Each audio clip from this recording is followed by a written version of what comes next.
What if I were to tell you you could take 1 tablespoon of something and help yourself lose more belly fat? Would you be interested?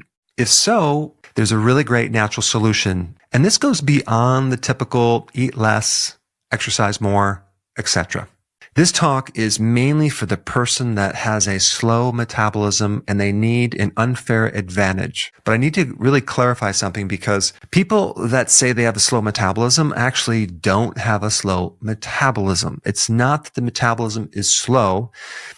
It's just very efficient. Okay, if we take a Hummer on this side versus a hybrid Camry, what would be the main difference? Well, one is a gas guzzler and one is more efficient with its fuel, right?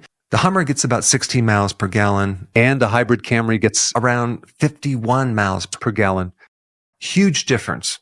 So with people that have a difficult time losing weight, their real problem is deep in the motor. The motor is just too efficient. They can go a longer period of time with less fuel compared to someone with a so-called high metabolism. So the question is, how can we switch your motor over to a system that is more of a gas guzzler and you're in a situation where you're wasting more fuel? That would be a good goal, wouldn't it? This is probably going to be a new term for you, but it's called mitochondrial uncoupling. Well, the mitochondria is the energy factory that turns food into ATP, which is kind of like a storage form of energy. And I think the best way to describe uncoupling related to the mitochondria, to make it really simple, is that the mitochondria is going to make less ATP and more heat. So what's happening, instead of making this storage form of energy, it's basically just creating a lot of heat, and that heat can be wasted. So today's talk is about discovering what you can use as a mitochondrial uncoupler. Now, there's a certain weight loss drug, which I don't even think it's still in the market, in the US at least. It's called 2,4-dinitrophenol, but we're just going to call it DNP. Okay, this is a drug. And if I'm not mistaken, it was taken off the market because, yes, it helped people lose weight very fast, but it created some pretty serious side effects. It overheated the body. People were sweating extensively. Now, aspirin, by the way, is another mitochondrial uncoupler, which I'm not going to recommend that, even though it may help you lose a little weight, because it's a drug and it causes side effects like, a bleeding ulcer. But other than that, it's perfectly fine. Now, there's another drug called niclosamide, which is a dewormer, and it's also been tested to help lose weight in mice studies. I don't think they repurposed it for a weight loss medication, but it too does what's called mitochondrial uncoupling. Now the question is there a natural mitochondrial uncoupler? And yes, there is. The first thing that can help increase it is something called resveratrol. Now, what's interesting about resveratrol is in several things.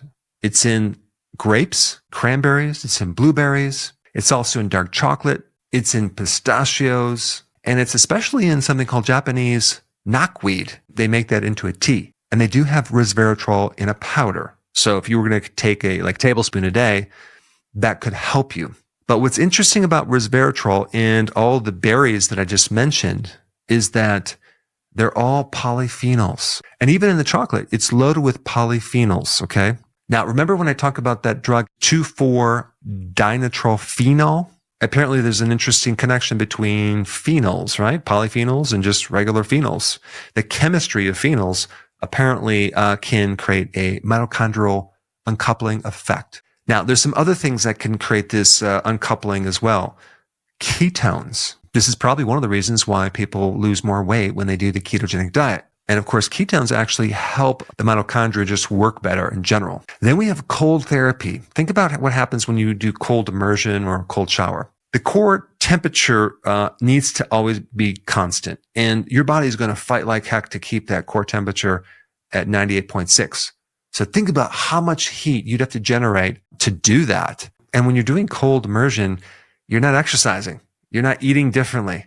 You're just experiencing a lot of uncomfortableness, and you're generating a tremendous amount of heat, and you're burning a lot of fat. Then we have another one called exercise. That's right. Exercise helps the mitochondria waste energy. Fasting is another way of creating uncoupling. Green tea has a mild effect of mitochondrial uncoupling. And even doing a sauna or a jacuzzi creates a similar effect to mitochondrial uncoupling. Now, on the flip side, what are some things that will block this mitochondrial uncoupling? That would be important to know. Number one, excess calories. Think about it.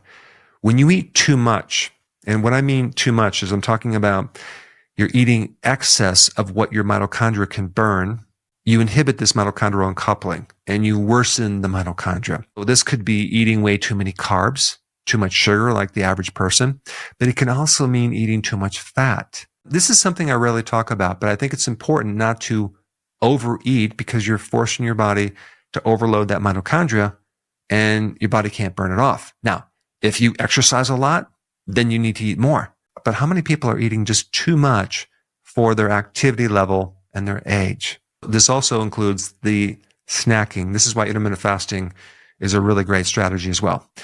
Aging, as you get older, we have less mitochondrial uncoupling. The more sedentary you are, the less effect you're going to create with this uncoupling. The more you're exposed to heavy metals, that can also block the mitochondria.